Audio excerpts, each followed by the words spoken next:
ایک یہ کہتے ہیں اگر کوئی قرض مانگتا تو کیا یہ دست سوال دراز کرنا نہیں ہے؟ بالکل ہے۔ اسی لیے میرے آقا صلی اللہ علیہ وسلم نے بلا ضرورت قرض لینے کو ناپسند فرمایا، بلکہ شروع میں جب آپ ہجرت فرما کر آئے اور جب جنازہ آتا تو آپ پوچھتے اس پہ کسی کا قرض ہے کہ نہیں، اگر بتایا جاتا کہ قرض ہے تو آپ فرماتے تم اس کا جنازہ پڑھ لو، میں نہیں پڑھوں گا۔ یعنی آپ اتنا ناراض ہوتے تھے، کیونکہ یہ ویسے وہ دست سوال میں نہیں ہے جو پیشہ ور فقیر کرتے ہیں، لیکن ہے، اور اس میں بھی ایک مومن اپنے آپ کو ایک طریقے سے اپنے وقار سے نیچے لے کر آتا ہے کہ جب ہم کسی سے قرضہ لے لیتے ہیں تو پھر ہماری نگاہیں جھک جاتی ہیں۔ الاحسان یقطع اللسان، کہ جب احسان لیتے ہیں تو زبان کٹ جاتی ہے، اب آپ اس کو نیکی کی تلقین نہیں کر سکتے، اس کو برائی سے نہیں روک سکتے، کیونکہ آپ اس کے احسان تلے دبے ہوئے ہیں۔ اور اگر اس طرح قرض طلب کیے کہ سامنے والا ذلیل کرے آپ کو، اور آپ کو یقین بھی ہے کہ برا بھلا کہے گا، ذلیل کرے گا، پھر تو یہ دست سوال دراز کرنا، قرض ایسے شخص سے مانگنا گناہ بھی کہلائے گا۔ ہاں جیسے اب دوست احباب ہیں، آپ کو پتہ ہے وہ برا بھلا نہیں کہیں گے، اور بوقت ضرورت قرضہ لینے میں حرج بھی نہیں ہے، میرے آقا صلی اللہ علیہ وسلم سے بھی یہ بات ثابت ہے، لیکن وہ وہی ہے کہ اپنے آپ کو معاذاللہ کوئی حقارت پہ کوئی پیش کیا تھا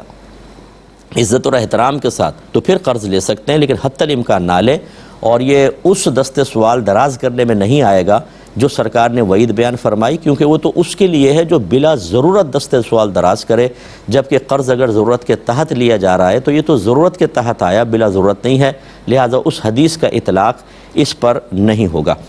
ایک انہوں نے کہا کہ کیا زیر کاشت زمین اگر ہو تو اس پہ قربانی ہوتی ہے، ایسی ٹھیکے پہ دی ہو؟ دیکھیں ہمارے فقہائے کرام نے جو لکھا ہے نا وہ یہی ہے کہ ان 3 دنوں میں کوئی بھی شخص کسی بھی قسم کے ایسے مال کا مالک ہو جس کی قیمت 52.5 تولہ چاندی تک پہنچ جائے تو اس پہ قربانی لازم ہوتی ہے، تو لہٰذا قربانی لازم ہوگی۔ کہ میری برقعوں کی دکان ہے، میرے جو پڑوس والے دکاندار ہیں وہ اپنا بجلی کا میٹر الٹا کر دیتے ہیں تو وہ سلو چلنا شروع ہو جاتا ہے، کوئی ایسی کرامت ان کی حاصل ہے ان کو، اور وہ اس کو پھر میرے برقعوں کے پیچھے چھپا دیتے ہیں جو میں نے ڈیزائن کے لٹکائے ہوتے ہیں ان کے، اور مجھے کہہ دیتے ہیں کہ اگر کبھی برقعے اتارنے ہو تو بتا دینا تاکہ ہم اس کو پہلے سیدھا کر لیں، کوئی دیکھ نہ لے۔ تو کہتے ہیں میرے لیے کیا حکم ہے، میں تعاون کروں یا نہ کروں، کیا مسئلہ ہے؟ دیکھیں اگر آپ نے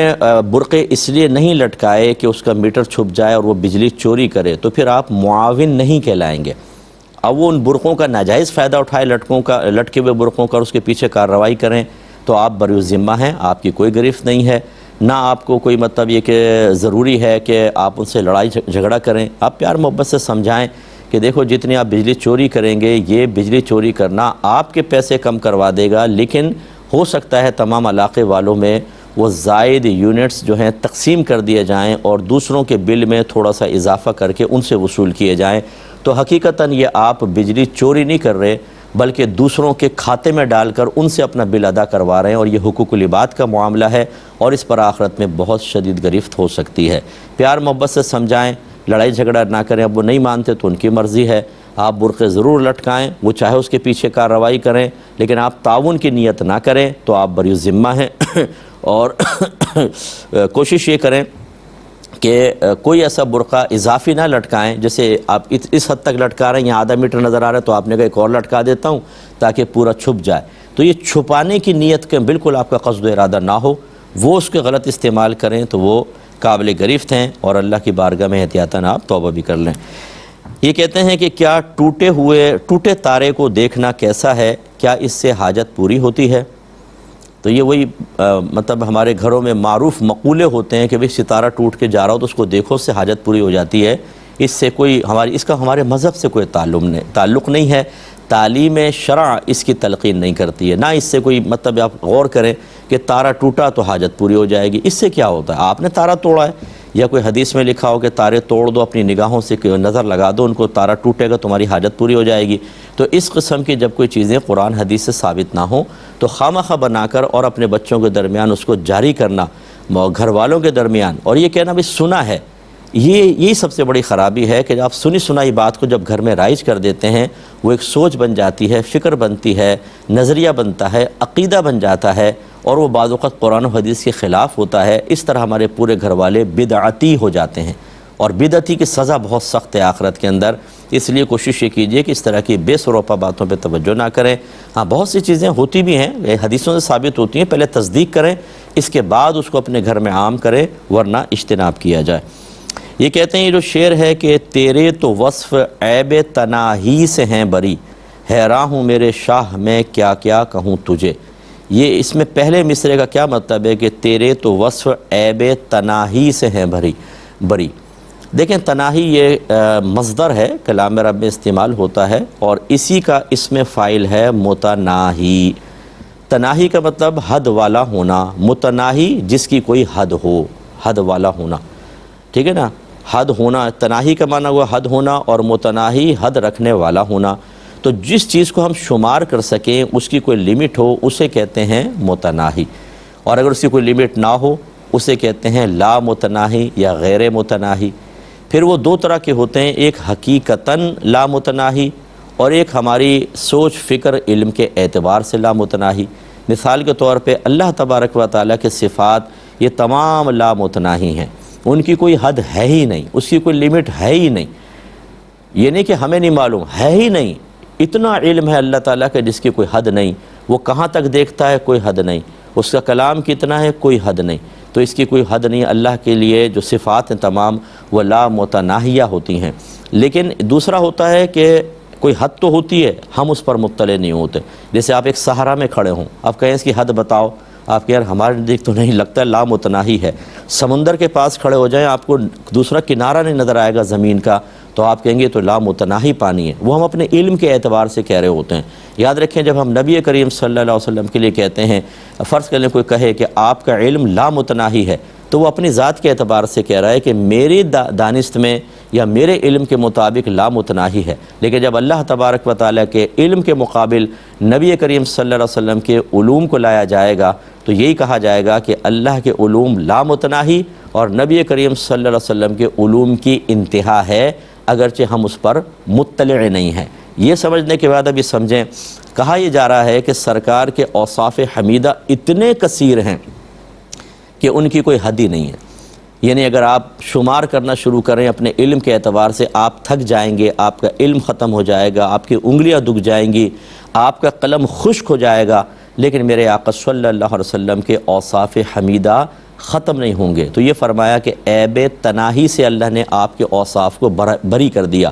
یعنی ان کے اندر کوئی لمٹ آپ کو نظر نہیں آئے گی۔ اتنے اوصاف اللہ تعالیٰ نے اپنے حبیب کو عطا فرمائے، لیکن وہ وہی ہے کہ ہمارے علم کے اعتبار سے، ہماری دانست کے اعتبار سے، ورنہ اس کی کوئی نہ کوئی انتہا ضرور ہوگی کہ اللہ کے ما سوا جتنی بھی مخلوق ہے، اس کے ساتھ جتنی بھی صفات ہیں، ان کی کوئی نہ کوئی حد ضرور ہے۔ وہ لا متناہی نہیں ہے، ورنہ اللہ تعالیٰ کے اوصاف کے ساتھ برابری لازم آئے گی۔ لیکن یہ ضرور ہے کہ جو ہم مجازن یا عرفاً کہتے ہیں کہ سرکار کے اتنے اوصاف ہیں، اتنے اوصاف حمیدہ ہیں کہ ان کی کوئی انتہا نہیں ہے۔ تو یہ فرما رہے کہ ان کے اوصاف وصف جو ہیں وہ عیب تناہی سے بری ہیں، یعنی اس کی کوئی حد ہو یہ عیب سرکار کے ساتھ نہیں،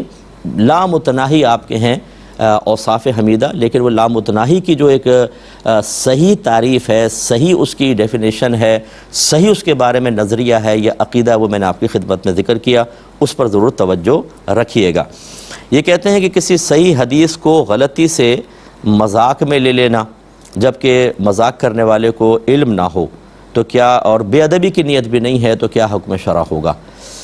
دیکھیں جب کسی چیز کا تعلق دین کے ساتھ ہوتا ہے کہ نبی کریم صلی اللہ علیہ وسلم، جب کوئی فرض کر لے سرکار کی طرف نسبت بھی نہیں کی، کوئی بات بیان فرمائی کہ دین میں یہ ہے، تو اس کا مذاق اڑانے کا کیا مطلب ہے؟ کوشش یہ کرنی چاہیے کہ پہلے اس بات کی تصدیق کر لی جائے کہ یہ قرآن کا یا حدیث کا کوئی مضمون تو نہیں ہے۔ اب اگرچہ اگر کسی کو معلوم نہیں تھا، کسی نے کوئی حدیث میں بات بیان کی اور سرکار کی طرف اس کو منسوب نہیں کیا، اور سامنے والے نے اپنی عقل کے اعتبار سے سمجھا کہ یہ بات کہاں ہو سکتی ہے اور اس نے اس طرح کر دیا، تو بہرحال پھر بھی کلام رسول کے ساتھ تو مذاق کیا،